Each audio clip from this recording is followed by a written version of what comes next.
Lagos Guba CSO kicks as Oba Ademola Physics Oral Festival on Election Day. A transparency organization, Connected Development, has kicked against the Oral Festival scheduled to hold same day with the governorship elections on Saturday, the 18th of March 2023. Daily Post gathered that the traditional ruler of the Ikete Elegushi Kingdom in Lagos State, Shahid Ademola, fixes the festival on election day. He also warned residents of parts of the Etiosa local government area to stay indoors. Reacting on Thursday, Hamzat Lawal, the chief executive officer of the group, said the scheduled festival might be a strategy to disenfranchise voters. The group decried the low turnout of voters during February 25th general election, calling on the Lagos state government to put a stop to any activity that threatens the participation of the electorate during Saturday's governorship election in Lagos State. Following the trends, Lagos State has declared the Oral Festival when there is an election. Typically, there's not supposed to be any activity during election because of the curfew. We suspect that this might be a strategy to further disenfranchise voters, and they call on the Lagos state government and the law enforcement agencies to address and put a stop to any activity that threatens the participation of the electorate. We also call on the security agencies to also pay attention to identified volatile states and curb any stem of violence, he told newsmen. On the part of Vivour, the Lagos state governorship candidate of the Labour Party, Gbadebo Vivour, on Wednesday debunked reports that there is going to be oral festival in some communities in the state on Saturday, 18th of March 2023. Vivour raises concern over plot to intimidate voters with oral festival. The LP candidate who raised concern said that some traditional rulers, the Bele of Ijegun, the traditional ruler of Ikate Elegushi Kingdom, and the others have declared oral festival that will begin today, Wednesday, and they run till Saturday, said the report is unconfirmed. Vivour, who addressed Lagosians in a video, said the unconfirmed narrative is a plot to scare and intimidate voters. Good morning to you, viewers. Let's begin what's trending in Lagos, Nigeria. On Wednesday, social media was abuzz after news began circulating that Lagos monarch Saheed Ademola Elegushi, the Elegushi of Ikate, had scheduled a traditional rite known as the Oro Festival on Saturday, March 18th to disrupt the governorship and House of Assembly elections in Lagos. The Oro Festival is an annual traditional event celebrated by towns and settlements of Yoruba origin. It's usually celebrated only by male descendants who are paternal natives of the specific locations where the particular event is taking place. During the festival, females and non-natives stay indoors, as oral history has it that Oro must not be seen by women and non-participating people. However, the monarch's media aide denied the reports of deliberately restricted movement on election day, stating that people are being mischievous by spreading unfounded allegations against the kingdom, assuring that the festival will not interfere with the conduct of the elections, since the oral rites would end by 5 a.m. on Saturday, and voters can go about with the exercise. While speaking on the development, the governorship candidate of the Labour Party in Lagos, Gbadebo Vivour, in a short video shared on social media, said traditional rulers should know better than engaging in any festival that will disenfranchise voters. Good morning, Lagos. It's important that I address you because some rumors have been circulating that certain traditional rulers, Bale of Ijegun, Elegushi, are declaring Oro Festival that's supposed to start today and go all the way into Saturday. Our intelligence reports have said that this is unconfirmed, it is a lie, and it is false. These are rumors that people are putting out just to intimidate or scare you. Traditional rulers know better than doing any festival that will in any way disenfranchise any voters. Carry on our activities. We have barely 3 days to go.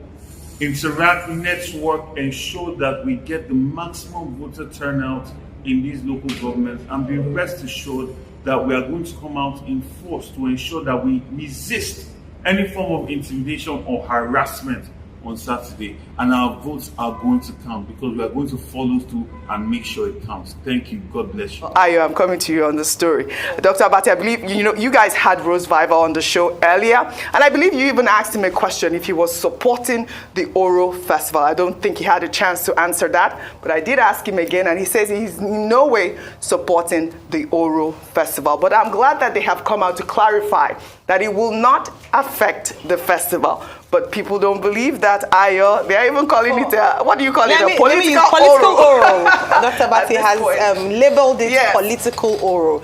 And it's interesting because in the statement made by the media aide of the Elegushi, he says that the reason why it's even this Saturday is because they moved it from last week Saturday not to disrupt the elections. It means that it could have been moved. And so when the date was changed to the 18th, why didn't they move it as well?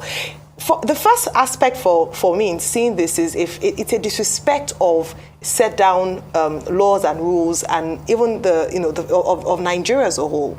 The federal government gives a directive that we have elections, we have curfew from 12 midnight, and then the traditional ruler decides to set his own curfew or movement at the same time. And so I asked the question, and I tried to ask some legal minds. Okay, in these two cases, who rules? Is it the traditional institution or the laws of the land or the directives from the federal government? Now, in terms of how it impacts the election itself, and that's why people have referred to it as political oral. I must mention that beyond Elegushi, the Baale of Ijegun as well has declared this week. In fact, I heard he postponed his own from last week to this week, and then you wonder why, if it is not politically motivated, why is the timing coinciding with the elections?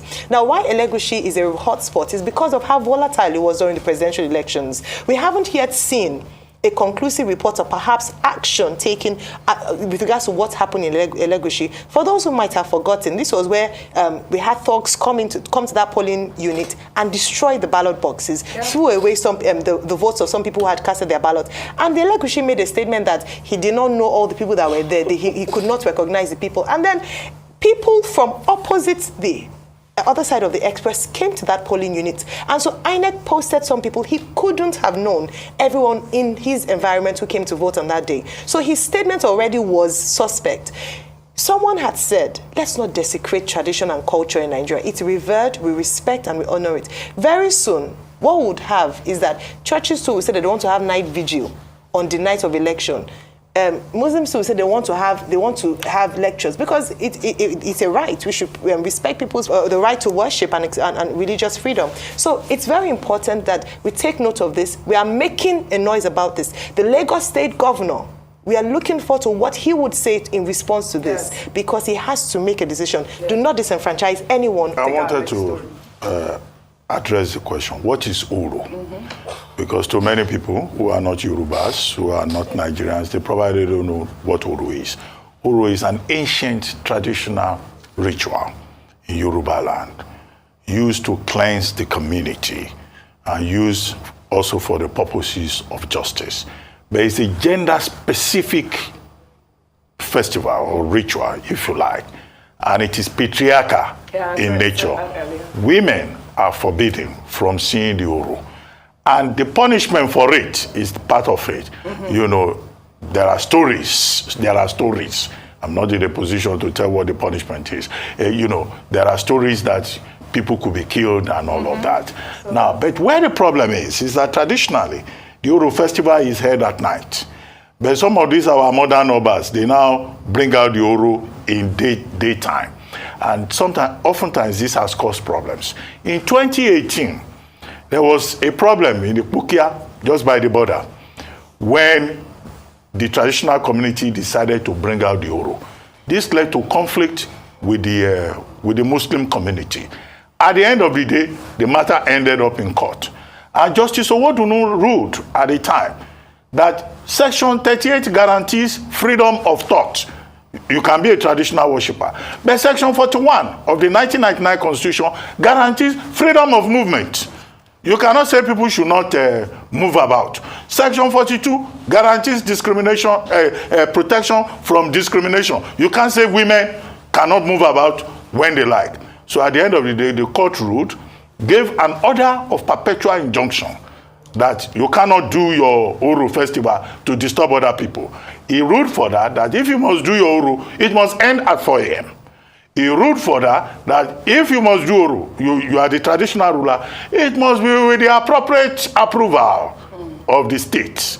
So the question is, as the Elegushi or the Baale of Ijegun, have they obtained approval from these relevant authorities?